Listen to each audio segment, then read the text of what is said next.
स्वागत है आपका हमारे YouTube channel online classes bye SL Jat. हमारा YouTube चैनल लेके आ रहे हैं जवाहर नवोदय विद्यालय प्रवेश परीक्षा कक्षा 6 में प्रवेश के लिए कक्षा 5 में अध्ययनरत विद्यार्थियों हेतु निःशुल्क तैयारी। जी हाँ, हमारा YouTube चैनल जवाहर नवोदय विद्यालय प्रवेश परीक्षा के लिए निःशुल्क तैयारी करवा रहा है। यदि आपने अभी तक हमारे इस YouTube channel online classes bye SL Jat को सब्सक्राइब नहीं किया है तो प्लीज़ नीचे दिए गए लाल सब्सक्राइब बटन को दबा करके हमारे YouTube channel online classes bye SL Jat को सब्सक्राइब कीजिए। बेल आइकन ऑल नोटिफिकेशन के लिए दबाइए ताकि आप तक हमारे वीडियो सबसे पहले पहुँचे। आप हमारे वीडियो को अधिक से अधिक विद्यार्थियों तक शेयर ज़रूर कीजिए।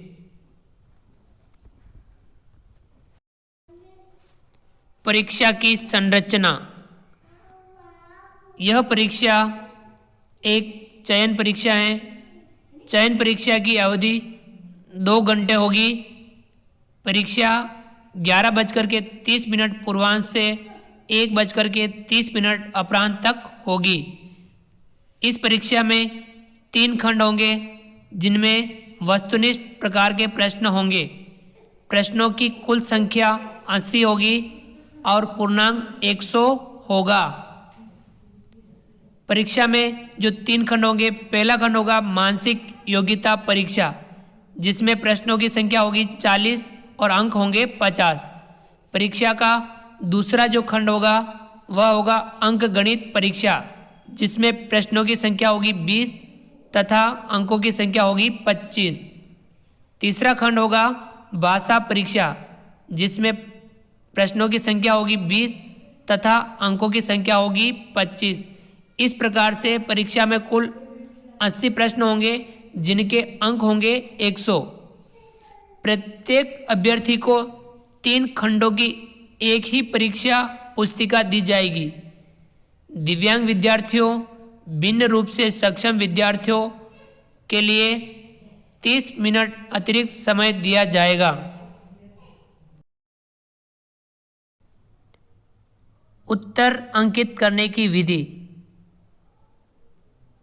उत्तर अंकित करने के लिए अलग से एक उत्तर पत्रक OMR ऑप्टिकल मार्क रिकॉग्नाइजेशन उपलब्ध कराया जाएगा।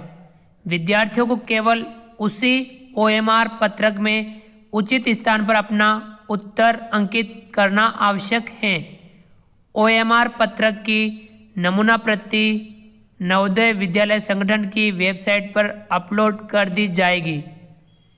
OMR पत्रक पर उत्तर अंकित करने के लिए केवल नीले या काले बॉल पॉइंट पेन का ही प्रयोग करें। अभ्यर्थियों को अपना बॉल पेन अपने साथ लाना है। पेंसिल का प्रयोग सख्त वर्जित है, अर्थात आपको पेंसिल का प्रयोग नहीं करना है।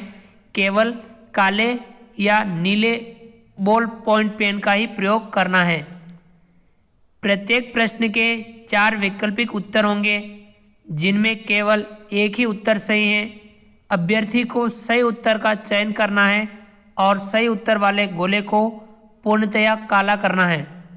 उदाहरण के तौर पर जैसे प्रश्न संख्या 37 का C सही है तो उस गोले को उत्तर पत्रक में इस प्रकार काला करें जैसा कि नीचे दिया हुआ है। ABCD 4 जो ऑप्शन है उनमें से C वाला सही है तो C वाले को क्या कर रखा है, बिल्कुल पूरा काला कर रखा है। इस प्रकार से हमें अपना उत्तर देना है। काले दिए गए गोले में कोई परिवर्तन स्वीकार्य नहीं है। OMR पत्रक को खुरचना, फ्लूइड का प्रयोग और उत्तर मिटाना मान्य नहीं है। ऐसे उत्तरों का मूल्यांकन नहीं किया जाएगा। प्रत्येक सही उत्तर के लिए 1.25 अंक दिए जाएंगे। ऋणात्मक मूल्यांकन नहीं होगा, अर्थात प्रश्नों के जो सही जवाब के लिए आपको 1.25 अंक दिए जाएंगे और गलत उत्तर का कोई अंक नहीं काटा जाएगा। परीक्षा का स्वरूप। खंड 1 मानसिक योग्यता परीक्षा। यह अशाब्दिक परीक्षा है। इसमें प्रश्न केवल चित्रों तथा आकृतियों के आधार पर ही होंगे। ऐसे प्रश्नों का उद्देश्य अभ्यर्थियों की सामान्य मानसिक योग्यता को परखना है। इस खंड के 10 भाग हैं। प्रत्येक भाग में 4-4 प्रश्न होंगे। नीचे कुछ उदाहरण दिए गए हैं। प्रकार 1, भिन्न आकृति छांटिए। अनुदेश, प्रश्न संख्या 1 से 4 में प्रत्येक प्रश्न के लिए 4 आकृतियां ए, बी, सी और डी दी गई हैं। इन चारों आकृतियों में से 3 आकृतियां किसी न किसी प्रकार से एक जैसी हैं तथा एक भिन्न है। जो आकृति भिन्न है उसे चुनें। आप यहाँ देखिए ए, बी, सी, डी, इसमें से 3 आकृतियां समान है और एक आकृति भिन्न है। हमें भिन्न प्रकार वाली आकृति छांटनी है। तो यहाँ देखने से पता चल रहा है कि जो आकृति ए है वह अन्य तीनों आकृतियों से भिन्न है। तो सही उत्तर इसका क्या है? ए।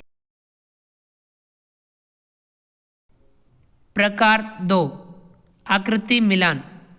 अनुदेश, प्रश्न संख्या 5 से 8 में बाईं ओर एक समस्या आकृति दी गई है और उसके दाईं ओर 4 उत्तर आकृतियां ए, बी, सी, डी दी गई हैं।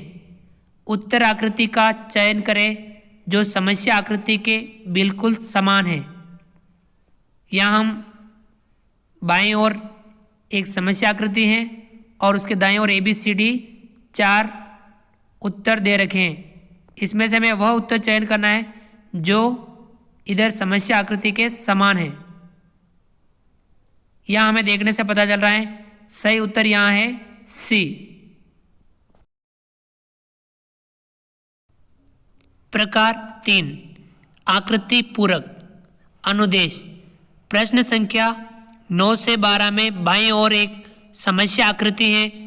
इसका कुछ भाग लुप्त हैं।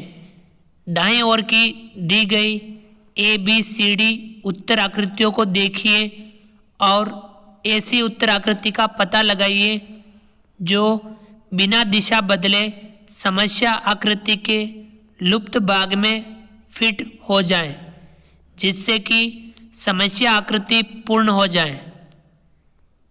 यहाँ हम बाईं ओर देखेंगे और इसमें से ए, बी, सी, डी में से जो भाग बाईं ओर की आकृति का लुप्त है वह हमें इसमें फिट करना है। यहाँ सही उत्तर है ए। प्रकार 4, आकृति श्रृंखला पूर्ण करना। अनुदेश, प्रश्न संख्या 13 से 16 में बाईं ओर 3 समस्या आकृतियां हैं और चौथी आकृति के लिए स्थान छोड़ दिया गया है। समस्या आकृतियां एक श्रृंखला में है। इसका पता लगाओ कि दाहिनी ओर उत्तर आकृति में से कौन सी आकृति रिक्त स्थान पर आकर श्रृंखला को पूरा करती है। यहाँ हम बाईं ओर देखेंगे एक श्रृंखला दे रखी है, चौथा स्थान खाली दे रखा है। उत्तर आकृतियाँ ए, बी, सी, डी में से हम देखेंगे कि यहाँ इस श्रृंखला को कौन सी आकृति पूर्ण करती है। यहाँ पता चल रहा है कि इसका सही उत्तर है सी। प्रकार 5, समानता। अनुदेश, प्रश्न संख्या 17 से 20 में 2 समुच्चयों की 2-2 समस्या आकृतियां हैं। दूसरे समुच्चय में प्रश्न चिन्ह लगा हुआ है। पहली तथा दूसरी समस्या आकृति के बीच में कोई संबंध है। इसी प्रकार का संबंध तीसरी और चौथी समस्या आकृति में भी होना चाहिए। उत्तर आकृतियों में से एक ऐसी आकृति चुनो जो प्रश्न चिन्ह को हटा सके। यहाँ हम देख रहे हैं पहली और दूसरी आकृति का जो संबंध है उसी प्रकार का संबंध हमें तीसरी और चौथी आकृति में भी देखना है। यहाँ हम उत्तर आकृति ए, बी, सी, डी में से देखेंगे कि यहाँ प्रश्न की जगह कौन सी आकृति आएगी। यहाँ सही उत्तर है ए। प्रकार 6 रेखा गणितीय चित्र पूरक त्रिकोण वर्ग वृत्त।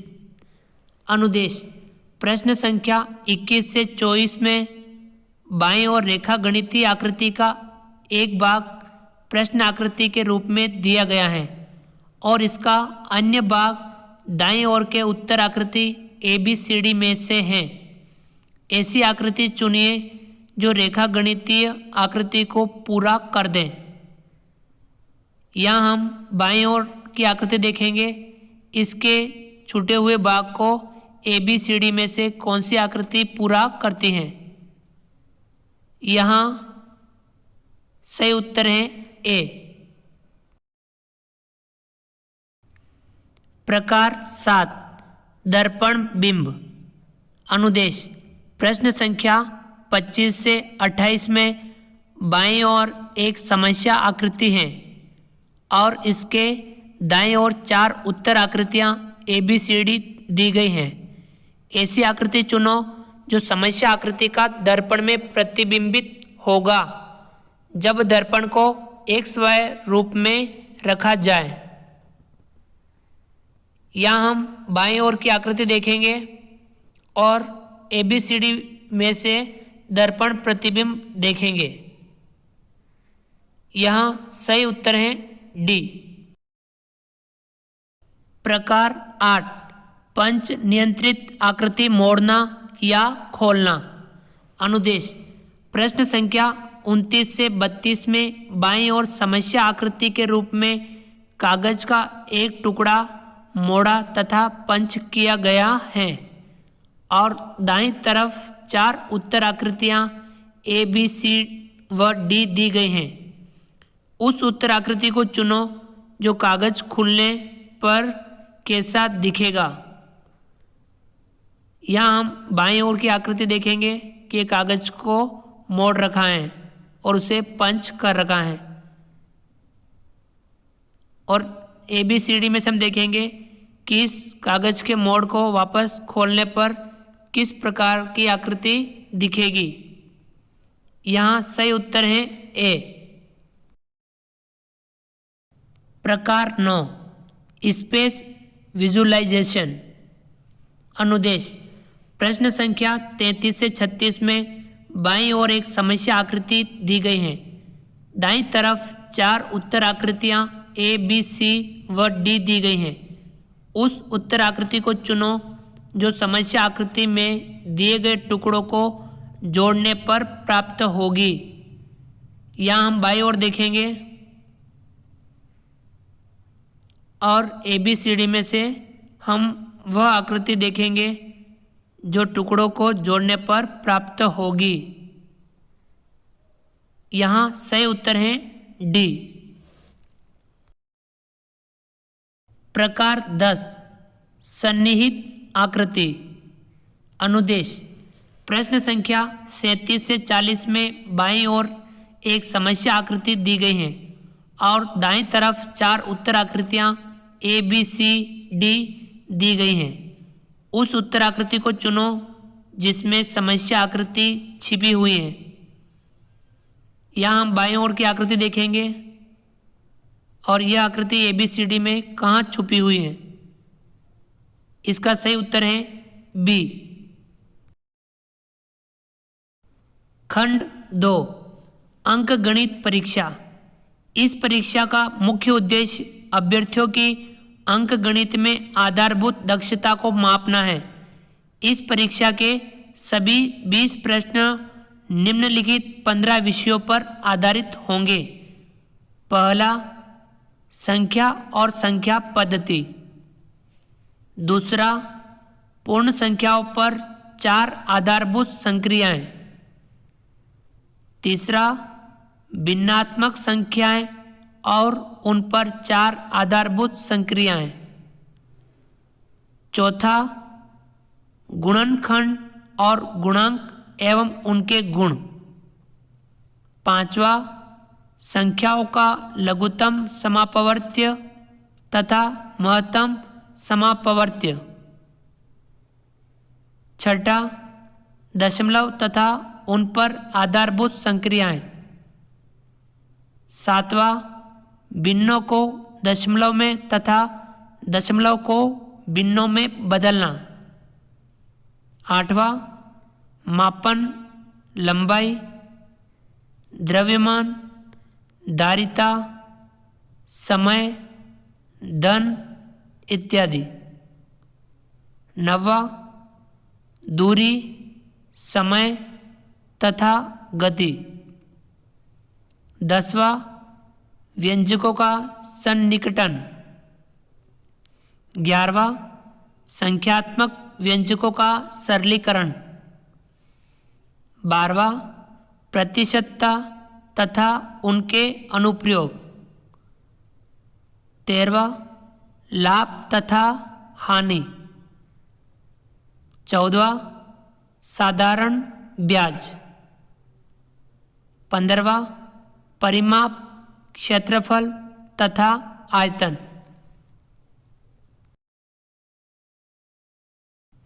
टिप्पणी, धारणाओं तथा उससे संबंधित दक्षताओं के बोध तथा उनके अनुप्रयोग के परीक्षण पर अधिक बल दिया जाएगा। अंकगणित परीक्षा में आने वाले संभावित प्रश्नों के प्रकार के विषय में अभ्यर्थियों के मार्गदर्शन हेतु नीचे कुछ उदाहरण दिए गए हैं। उदाहरण 1, बोध का परीक्षण करना। 1000 का अभाज्य गुणनखंड क्या है? ए 10 × 10 × 10, बी 2 × 5 × 5 × 10, सी 2 × 2 × 2 × 5 × 5, डी 2 × 2 × 2 × 5 × 5 × 5। एक संख्या के गुणनखंड को अभाज्य गुणनखंड कहते हैं यदि पहला, सभी गुणनखंडों को प्रत्येक गुणनखंडों को उतनी बार गुणा करना है जितनी बार वह आया है दी गई संख्या के बराबर हो, तथा दूसरा, प्रत्येक गुणनखंड अभाज्य संख्या हो। यहाँ केवल विकल्प डी दोनों शर्तों को पूरा करता है, अतः सही उत्तर होगा विकल्प डी। उदाहरण 2, बोध का परीक्षण करना। पहली 4 विषम संख्याओं का औसत क्या है? ए 5, बी 4, सी 5, डी 16। पहली 4 विषम संख्याएं 1, 3, 5 तथा 7 हैं। इनका औसत 1 + 3 + 5 + 4/4, अतः विकल्प बी सही उत्तर है। उदाहरण सी, अनुप्रयोग का परीक्षण करना। 1 किलोमीटर लंबी मालगाड़ी 1 किलोमीटर प्रति 3 मिनट की गति से चल रही है। 2 किलोमीटर लंबी सुरंग को पार करने में मालगाड़ी द्वारा लिया गया समय है। ए 1 मिनट, बी 3 मिनट, सी 6 मिनट, डी 9 मिनट। सुरंग की लंबाई 2 किमी तथा गाड़ी की लंबाई 1 किमी है। सुरंग को पार करने में गाड़ी को 3 किमी की दूरी तय करनी पड़ेगी। यदि गाड़ी की गति 1 किमी प्रति 3 मिनट है तो गाड़ी सुरंग पार करने में 9 मिनट लेगी और सही उत्तर है विकल्प डी। खंड 3, भाषा परीक्षा। इस परीक्षा का मुख्य उद्देश्य अभ्यर्थी में पढ़ने के बोध को मापना है। इसमें 4 गद्यांश हैं। प्रत्येक गद्यांश में 5 प्रश्न हैं। अभ्यर्थी गद्यांश को ध्यान से पढ़कर उन प्रश्नों के उत्तर दें। नमूना गद्यांश और प्रश्न नीचे दिए गए हैं। गद्यांश। वन हमारे लिए कई तरह से उपयोगी हैं। वे हमें घर व फर्नीचर बनाने हेतु लकड़ी प्रदान करते हैं। वन हमें ईंधन व कागज बनाने के लिए भी लकड़ी प्रदान करते हैं। वे पक्षियों, वन्य जीवों व कीट पतंगों के लिए शरण देते हैं। वन वर्षा कराते हैं। पारिस्थितिकी तंत्र के संरक्षण के लिए जंगलों का अस्तित्व अति महत्वपूर्ण है। यह एक निर्विवाद व स्थापित तथ्य है कि हमें पारिस्थितिकी तंत्र का ध्यान रखना होगा। मानव के अनवरत अस्तित्व के लिए पर्यावरण व इसके संसाधनों को बुद्धिमत्तापूर्ण उपयोग करना अपरिहार्य हो गया है। प्रश्न 1, पारिस्थितिकी तंत्र की सुरक्षा हेतु का अस्तित्व अनिवार्य है। ए वन, बी मानव, सी जानवरों, डी संसाधन। सही उत्तर है ए। पारिस्थितिकी तंत्र की सुरक्षा हेतु वन का अस्तित्व अनिवार्य है।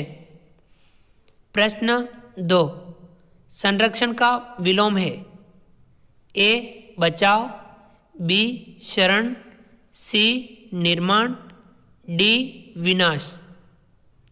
सही उत्तर है डी, अर्थात संरक्षण का विलोम है विनाश। प्रश्न 3, निम्नलिखित में से कौन सा शब्द बुद्धिमान का पर्याय नहीं है? ए विवेकशील, बी हास्यास्पद, सी ज्ञानवान, डी न्यायसंगत। सही उत्तर है बी। निम्नलिखित में से कौन सा शब्द बुद्धिमान का पर्याय नहीं है? हास्यास्पद इसका पर्याय नहीं है। प्रश्न 4, बड़े वनों पर निर्भर रहते हैं क्योंकि जंगल उन्हें देते हैं। ए जलाने हेतु लकड़ी, बी कागज बनाने हेतु लकड़ी, सी फर्नीचर बनाने हेतु लकड़ी, डी जानवरों के लिए घर। यहाँ सही उत्तर है सी, क्योंकि बड़े वनों पर निर्भर रहते हैं क्योंकि जंगल उन्हें देते हैं फर्नीचर बनाने हेतु लकड़ी। प्रश्न 5, वन्य जीव बेघर हो जाएंगे यदि ए कागज की मिलें नष्ट हो जाएगी, बी घर बना दिए जाएं, सी वनों का विनाश हो जाए, डी पारिस्थितिकी तंत्र का ध्यान रखा जाए। यहाँ सही उत्तर है सी, अर्थात वन्य जीव बेघर हो जाएंगे यदि वनों का विनाश हो जाए।